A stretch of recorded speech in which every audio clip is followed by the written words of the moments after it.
Mari kita sama-sama mengapresiasi. Di sini ada dua jenis patung. Yang pertama, patung Pancoran yang ada di Jakarta. Yang kedua, patung Wisnu Kencana yang ada di Bali. Nah, menurut hasil apresiasi Anda, karya jenis apakah kedua patung ini? Nah, semua pasti sudah tahu. Jenis patung yang dua ini adalah jenis karya seni rupa 3 dimensi. Apakah itu pengertian karya seni rupa 3 dimensi? Karya seni rupa 3 dimensi adalah karya yang memiliki panjang, lebar, dan tinggi, dan bisa dilihat dari berbagai arah. Adapun peta materi kita hari ini adalah 1. Jenis karya seni rupa 3 dimensi. 2. Tema dan fungsi karya seni rupa 3 dimensi. Yang ketiga, nilai estetis karya seni rupa 3 dimensi. Yang keempat, berkarya seni rupa 3 dimensi. Nah, sekarang kita masuk ke bagian A. Jenis, tema, dan fungsi karya seni rupa 3 dimensi. Jenis karya seni rupa 3 dimensi dibedakan menjadi 2. 1. Karya seni rupa murni. Yang kedua, karya seni rupa terapan. Di antara gambar ini, yang manakah karya seni rupa murni dan terapan? Apakah Ananda semua bisa membedakan kedua karya tersebut? Nah, supaya kita paham, kita artikan dulu apa pengertian karya seni rupa murni dan apa pengertian karya seni rupa terapan. Berikut karya seni rupa murni adalah karya seni yang memiliki nilai keindahan dan nilai praktis, dan hanya bisa kita nikmati nilai keindahannya saja. Sedangkan karya seni rupa terapan adalah karya seni yang memiliki nilai keindahan dan juga fungsi pakai. Apakah Ananda semua sudah bisa membedakan kedua gambar tersebut? Nah, semua pasti sudah bisa. Berikut contoh gambar karya seni rupa murni terapan. Nah, dan ada temanya juga. Tema karya seni rupa 3 dimensi ada 2. Tema realitas internal, yaitu antara lain harapan, cita-cita, emosi, khayal, dan kepribadian seseorang. Yang kedua, tema realitas eksternal, yaitu kepercayaan, nasionalisme, politik, dan sebagainya. Sedangkan fungsi karya seni rupa 3 dimensi adalah mencakup untuk individu, sosial, sarana perhiasan, sarana peringatan, sarana komunikasi, sarana rekreasi, sarana religi, dan sarana artistik. Itulah jenis, tema, dan fungsi karya seni rupa 3 dimensi. Bagian B, nilai estetis karya seni rupa 3 dimensi. Nilai estetis karya seni rupa 3 dimensi memiliki 2 sifat, yaitu bersifat objektif dan bersifat subjektif. Apa sih pengertian bersifat objektif dan subjektif? Nah, karya seni rupa 3 dimensi yang bersifat objektif adalah suatu nilai estetis yang berkaitan dengan suatu keindahan yang dihasilkan dari suatu karya seni dari mata wujud fisik suatu benda atau suatu karya seni tersebut. Contohnya, kita dalam satu kelas menilai karya seni karena memang karya seni tersebut bagus dan bernilai jual tinggi. Tapi hal tersebut berdasarkan yang tidak didapat hanya satu orang, tetapi kita semua yang menilai. Dan dukungan fakta yang menyatakan bahwa karya seni tersebut bagus. Itulah contoh karya seni yang bersifat objektif.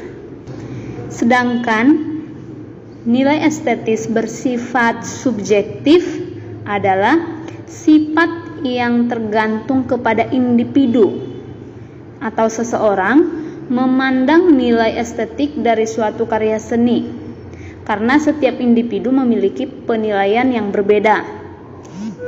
Contohnya, seseorang menilai suatu karya seni yang bagus dari segi warna yang gelap, sedangkan orang lain menyatakan bahwa karya tersebut tidak bagus karena orang tersebut tidak menyukai warna yang gelap. Jadi itulah perbedaan nilai estetis bersifat objektif dan bersifat subjektif.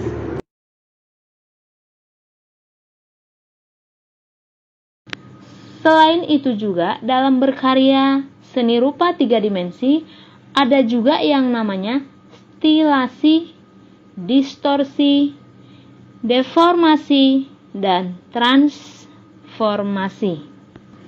Apakah anak-anak semua sudah tahu pengertian kalimat tersebut? Nah, berikut penjelasannya. Stilasi adalah menggayakan objek tanpa mengubah objek aslinya. Sedangkan distorsi adalah melebih-lebihkan atau menonjolkan bentuk benda aslinya. Deformasi adalah mengubah bentuk, posisi, dan dimensi suatu benda. Sedangkan yang terakhir, transformasi adalah menggambarkan atau memindahkan unsur-unsur benda yang baru dengan yang lain. Sekarang kita masuk ke bagian C. Berkarya seni rupa 3 dimensi. Salah satu karya seni rupa 3 dimensi adalah patung. Karya seni patung memiliki berbagai ragam jenis yang tersusun dari berbagai medium pula. Ada yang bergaya abstrak dan ada pula yang bergaya realis.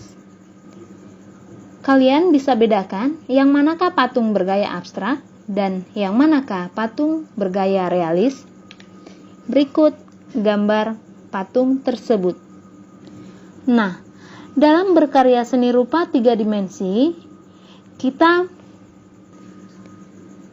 harus mewujudkan langkah-langkah karya seni rupa 3 dimensi tersebut. Adapun langkah-langkahnya adalah 1. Mencari dan menemukan ide. Yang kedua, membuat sketsa. Yang ketiga, memilih alat dan bahan. Yang keempat, berkarya seni 3 dimensi sesuai dengan ide yang sudah kita temukan. Nah, itulah penjelasan apresiasi karya seni rupa 3 dimensi. Nah, sekarang mari kita berapresiasi karya seni rupa 3 dimensi. Ketika kamu melihat sebuah karya seni rupa 3 dimensi, aspek apa saja yang kamu lihat? Coba kamu amati gambar berikut dan identifikasikan aspek-aspek tersebut. Berikut ada 6 gambar. Coba perhatikan gambar berikut yang tertera di sini. Berdasarkan pengamatan kamu, sekarang jawablah pertanyaan berikut ini sesuai dengan jenis karya seni rupa 3 dimensi. Yang pertama, tuliskan jenis karya yang ada pada gambar tersebut. Yang kedua, tuliskan bahan yang digunakan pada karya gambar tersebut. Yang ketiga, tuliskan teknik pada gambar tersebut. Yang keempat, tuliskan alat yang digunakan pada karya gambar tersebut. Yang kedua, coba perhatikan karya seni rupa 3 dimensi yang berbentuk patung berikut ini. Apakah makna simbolis dari karya patung tersebut? Tahukah kamu tokoh, peristiwa, atau tempat yang ditandai oleh kehadiran karya-karya dari karya patung tersebut? Coba kamu apresiasi dan kamu jawab pertanyaan sesuai dengan hasil pengamatan kamu terhadap patung tersebut. Nah, selamat berapresiasi terhadap karya seni rupa 3 dimensi. Tetap semangat dan